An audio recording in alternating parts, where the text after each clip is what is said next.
በሰሙነ ሕማማት ሰኞ ማታ እንዲህ ብላችሁ ጸልዩ።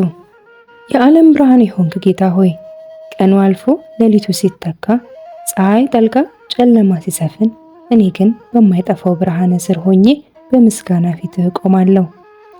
በቀኑ ውሎዬ ካንተ መንገድ የወጣሁበትን፣ በአንደበቴ ወንድሜን ያስቀየምኩበትን፣ በልቤ ክፉ ያሰብኩበትንና በሥጋዬ የደከምኩበትን በደል ሁሉ እንደ ቸርነት ብዛት በምህረት ይቅር በለኝ።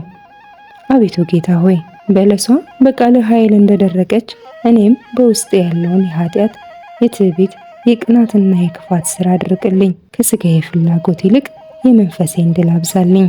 ሌሊቱን በሰላም እንድተኛ በመኝታዬም ላይ ከአንተ ጋር እንድነጋ የብርሃን መላእክትን ላክና ጠባቂ ይሁን። ከክፉ ሕልምና ከሌሊት ድንጋጤ ሰውረኝ። ለነገው ብርሃን በሰላም አድርሰኝ። በመከራ የምጽናናበትን፣ በሕማማትህ የምድንበትን፣ ያንተን ታላቅ ፍቅር የምረዳበትን ምስጢር በልቤ ውስጥ ግለጥልኝ። አሜን።